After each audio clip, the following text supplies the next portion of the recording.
Good afternoon, everyone. Come on, it's a settlement day. Good afternoon, everyone. All right.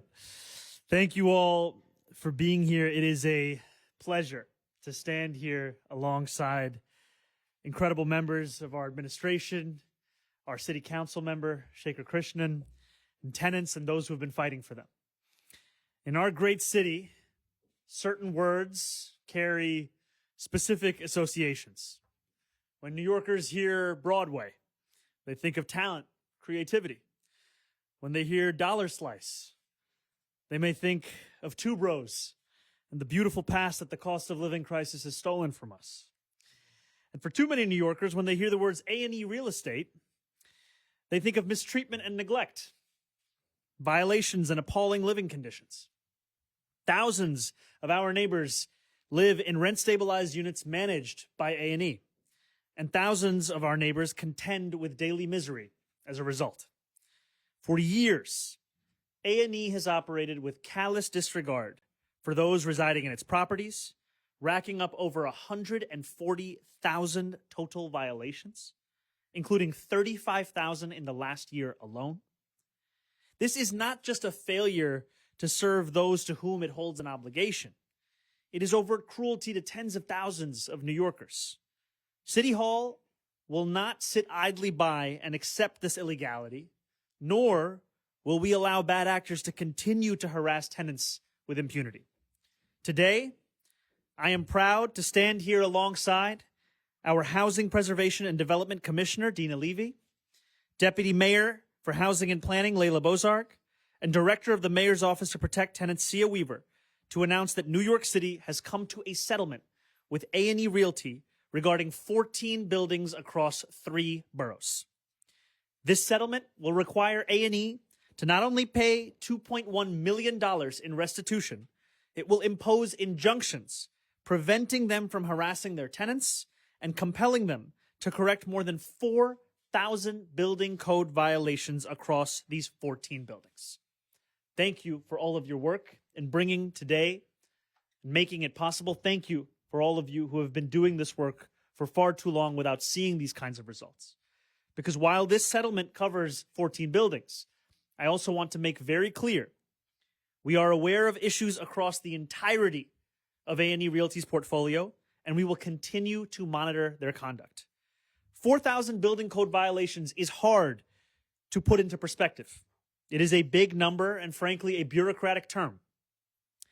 But if you understand it as thousands of children unable to sleep because the heat is off and they're shivering too hard, if you understand it as dozens of elevators out of order, if you understand it as hundreds of apartments festering with mold, then you understand that the action we are taking today is not only one of good governance, it's one of a moral imperative.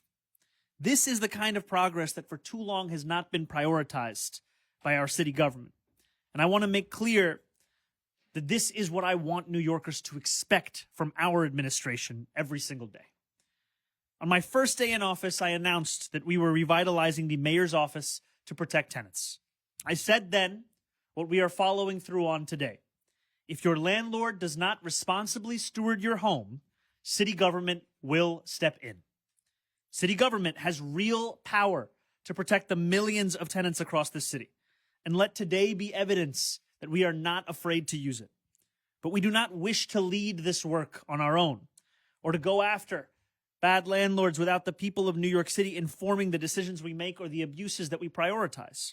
And that is why we announced that we will be holding a rental ripoff hearing in each of the 5 boroughs within the first 100 days of our administration. These are hearings where HPD will work closely with the Department of Buildings, the Mayor's Office to Protect Tenants, the Department of Consumer and Worker Protection, and the newly created Office of Mass Engagement to listen to New Yorkers' needs, ending the days of them being considered the preferably unheard, and ensuring that their perspectives are then used to devise not just strategies, but also policies. If this is truly the beginning of a new era, then let it be one defined by a city hall that is unafraid to take on those who would harass and mistreat New Yorkers, and that governs with the people's needs as its North Star. Thank you so much. I'm excited to announce Commissioner Dina Levy will join me next.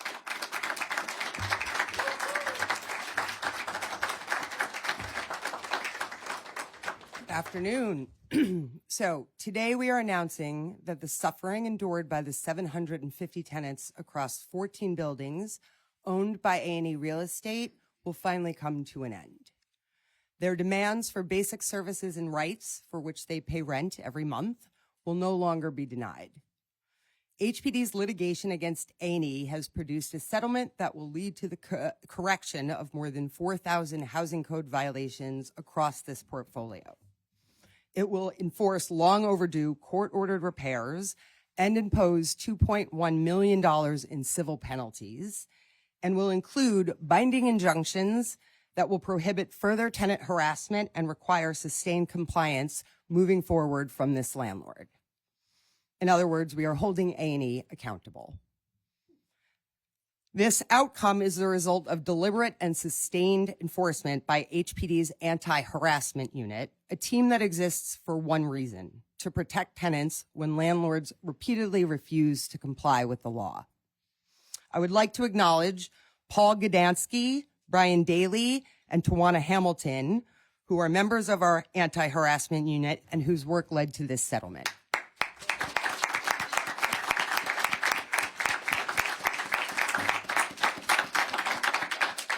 But it is also a testament to the tenants' fortitude who got organized working with the groups here today, Community Resist and AFI, somewhere here, and who organized despite the legitimate fear of retaliation. HPD acted swiftly and deliberately in this case, and still we know that for the tenants of these buildings who have long suffered at the hands of these landlords, this relief could not have come soon enough. Since its creation 6 years ago, the HPD Anti-Harassment Unit has secured millions of dollars in judgments, held some of the city's worst landlords accountable, and even put a landlord in jail. Twice, actually. The settlement announced today with A&E represents HPD's largest settlement in the history of the unit. But this is not our only tool, and it is not where our work will end. Through the Alternative Enforcement Program, we will intervene in the city's most distressed buildings, step in to make critical repairs when owners fail to do so, and charge those expenses back to those landlords. And we will use our emergency repair program to intervene and correct the most hazardous violations. And when tenants' health and safety are placed at risk, we will use our 7A administrative proceedings to remove the buildings from the owner's control and install responsive management. These are serious enforcement tools, and we will use them intentionally. And when landlords persistently fail to comply with the law, we will not hesitate to act. Under Mayor Mamdani's leadership, this administration will provide unwavering support when it comes to strong, diligent enforcement. We will continue to give our teams the authority, the resources, and the backing they need to hold negligent landlords accountable and protect tenants across the city, in every borough, and in every neighborhood. We will not look away when disrepair is used as a form to harass, intimidate, or displace tenants. And we will be very clear: safe, livable housing is not a luxury. It is not a favor. It is an absolute right. Thank you. It is my pleasure to now introduce Councilmember Krishnan.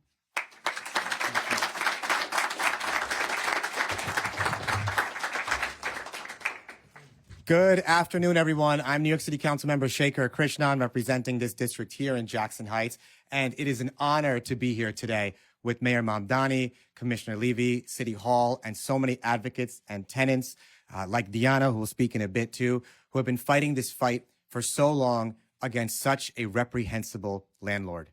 Now, as a former tenant lawyer myself, before I entered the City Council, I've always said that tenants' rights are not worth more than the paper they're written on if they're not enforced in reality. Here we are today, thanks to Mayor Mamdani and his administration, showing what enforcement looks like, holding a landlord accountable for the violations of basic housing rights and civil rights. In a community like Jackson Heights, a community of immigrants, street vendors who feed so many New Yorkers across the city, taxi drivers who drive so many New Yorkers around the city, immigrants who push this city forward every single day. But for far too long, they've had to deal with a landlord in A&E that owns 17 buildings here across the portfolio, across the city. The most buildings that A&E owns is right here in Jackson Heights. 17 buildings with over 2,000 violations alone in Jackson Heights.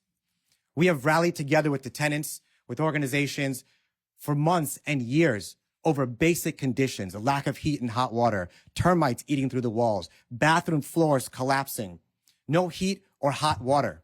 And on top of that, an elevator that still does not work at 81st Street where Diana lives. But today, we are showing that together with HPD, with the mayoral administration, with organizations like my former organization, Communities Resist, providing legal services, and AFI, with all the tenants at the front of that fight, that we will hold landlords accountable in this city and send the message loud and clear that when they violate civil rights and basic rights of tenants, we will go after them because every tenant deserves dignified housing in this city.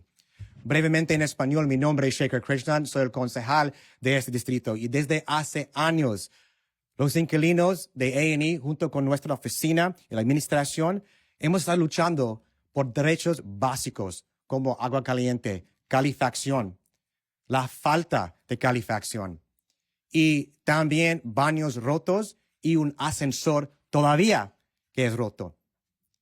Pero el día de hoy, gracias a la administración, hemos mandado un mensaje clarísimo. Es que en esta ciudad, bajo la administración del alcalde Mamdani, vamos a seguir luchando por inquilinos, proteger de verdad a los inquilinos y asegurar que los dueños malos cumplan por fin con las leyes de vivienda. Muchísimas gracias y seguimos adelante. Thank you so much, everybody.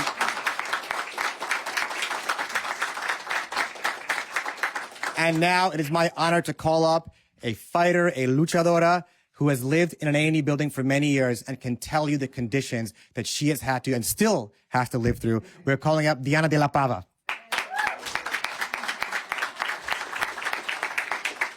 Hello, everybody. My name is Diana de la Pava. I have lived in the building on 81st Street for over 13 years with my daughter. It's a rent-stabilized apartment here in Jackson Heights. Our building is located 3564 81st Street, and it has another side, also a different address, but it's one same building. And A&E Real Estate, which is owned by Douglas Eisenberg, is operating through an LLC called 8001 37th Avenue, which is headed by the officer Brian Garland and Margaret Brown. A&E purchased our building on September 30th, 2021. The previous owners were not great, but A&E has made it a routine to ignore us and not repair things and not fix them intentionally. Before anything else, I want to say how grateful I am, how grateful we are that we're here today with Mayor Zohran, with Shekhar Krishnan, and the new leadership for HPD. The fact that the mayor has been standing with tenants only 16 days into his administration sends a powerful message that this city is ready to listen and act early, not years later. That matters to us. Since July 2024, the elevator in my building has been out of service for 12 months out of the 18 months that have passed. Often broken for weeks or even months at a time. These failures effectively imprison elderly and disabled tenants in their own homes. People are not inconvenienced, they are trapped. Mariela, a 35-year-old wheelchair user, has been confined to the second floor for months. Her health has deteriorated severely and continues to do so. I have reached out to management, and originally I reached out to politicians because of Mariela, because I was concerned for her. During one of these elevator outages, Alberto Quintero, an 84-year-old resident who lived on the 4th floor, died during a heat wave while the elevator was out of service. Just days earlier, Alberto had told me that the broken elevator was going to kill him, and I just didn't pay attention. I thought he was being silly. I told him not to worry. His death was not a coincidence. It was the predictable result of ignoring known dangerous condition. Because of Alberto's death, we reached out to council member Shekhar, who connected us with Communities Resist, also known as CORE. With their legal support, we sued A&E Real Estate to stop living under inhumane conditions driven by financially motivated neglect. In July 2025, residents and our council member and CORE held a press conference together.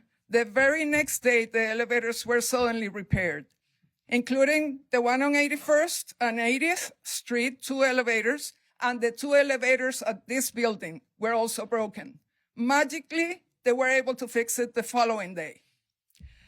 So even that management kept telling us earlier that they did not have the parts, that the elevator company had said that, and that's why the 4 elevators were broken.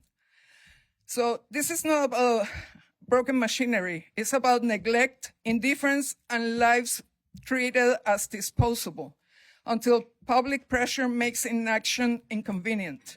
At the same time, every winter we live with chronic heat failures.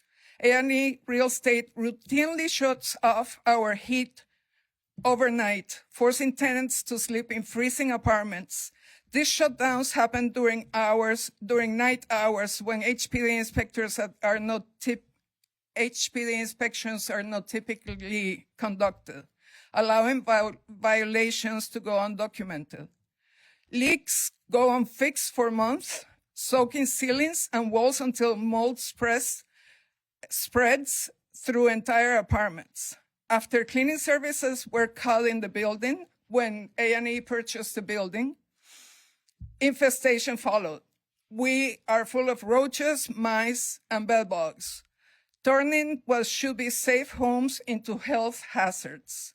This is not neglect caused by lack of knowledge. It is neglect sustained by timing, loopholes, and assumption that tenants will endure what would never be tolerated elsewhere. For tenants in rent-stabilized apartments like mine, this kind of neglect functions as harassment, pushing people out so landlords can raise rents. That context matters. A&E Real Estate documents problems, but their property manager, Michael Nelson, refuses to approve repairs. Our superintendent is sent to take photos, and now I made it a habit to take a photo of the superintendent taking photos so I know how much BS they are working on, no? So, and then nothing happens. In April 2023, I filed a 311 complaint about a live electrical outlet next to a water valve in my kitchen. HPD inspected. The landlord, Michael Nelson, the manager, promised to come and have an electrician and a plumber fix the problem. That never happened. And he refused to walk farther into my apartment because there were bed bugs. And they were bed bugs because they stopped cleaning. So it has been a nightmare. It's a vicious circle. So almost 3 years later, I'm still living with the water main next to the outlet. And I have been told that it's extremely possible that a fire could happen. This is not a communication failure. It's a business model for A&E. Our building has nearly 600 HPD violations, including 149 Class C, immediately hazardous violations. This is not a lack of information, it's a lack of urgency, and we believe that can change. Enforcement alone is not enough. HPD services requests without follow-through do not fix buildings, as we have experienced. We need coordinated action between the mayor's office, HPD, and Communities Resist, and us. We're encouraged by the potential synergy between the new HPD leadership and Mayor Mamdani's team and Communities Resist. working together through joint inspections, shared data, real case tracking, repair deadlines, and court enforcement tied to city oversight. Coordination matters because landlords exploit gaps between agencies. Tenants fall through cracks. Data gets buried, cases stall, and efficient and effective systems must replace chaos. We're not asking for favors. We're demanding a concrete structure, a task force with real power, public timelines, and consequences for non-compliance. Our lives depend on it. A&E Real Estate must fix the conditions. HPD must be empowered to enforce. City leadership must ensure that the system works. We're ready to work together so no one has to live with mold, vermin, or fear, or be pushed out of their home because a landlord refuses to do basics. We recognize and appreciate Mayor Mamdani's commitment to moving beyond talk and toward real working solutions for New York residents. Thank you so much. Thank you.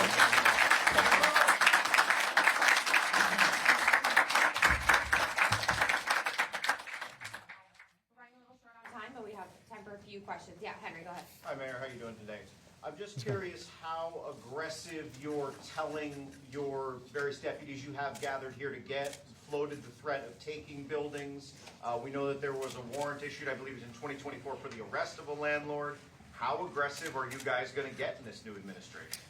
We want to make it clear to everyone in this city that no one is above the law, and that if you are a landlord violating the law, then this administration will hold you to account, and will do so because we've just heard of what the consequences are of that inaction.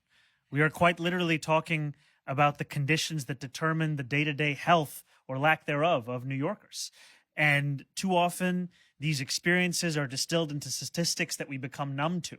And I am heartened by the incredible work we're already seeing on day 16 of our administration from those within our HPD, our Deputy Mayor for Housing and Planning, our Executive Director of the Mayor's Office to Protect Tenants, to take this seriously, because we've just heard what years of not doing so has looked like. Well, with the building that you're describing this badly, the residents described this badly, why didn't you guys try to just take the building? I'm trying to see where the line is in your administration. The intended outcome is safety and well-being for tenants.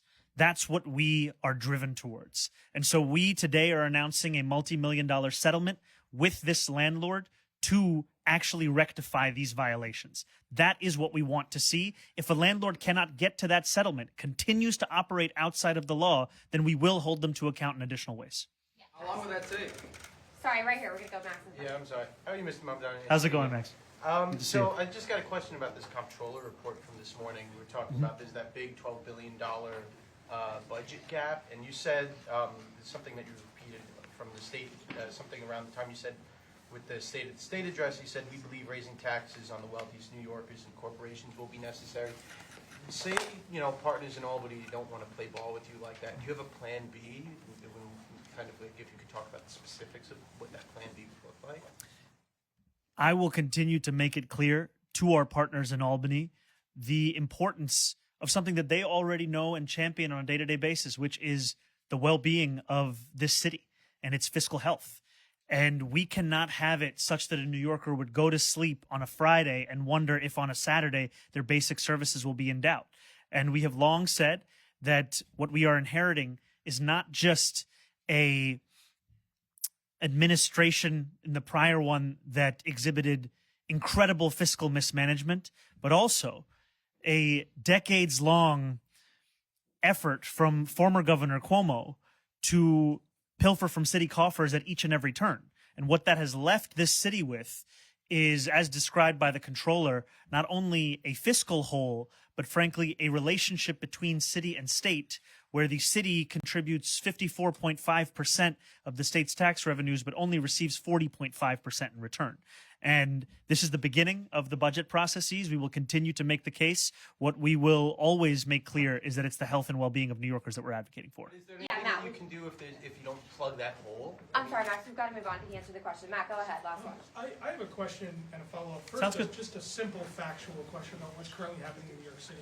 And to be clear, I'm not asking whether there have been conversations or what you've been clear about. Currently, simply yes or no, are cyclists who would have been ticketed, given a traffic ticket under Eric Adams, being criminally summoned? Yes or no? And if you can't say yes or no, why can't you just say yes or no? This is one of the focuses of the work that we are doing, is living up to the commitment that I've made, where a cyclist should not be facing a criminal summons. They should be facing a civil summons. And here on day 16, it's one of the things that we're going to follow up on. Okay. And Thank you, guys. But are they facing currently, has any person been ticketed where they wouldn't have, excuse me, criminally summoned where they wouldn't have been otherwise? Can I just get that very basic factual fact? I can follow up with you. We'll follow up with you, Matt. Thank you guys so much. Go ahead this way.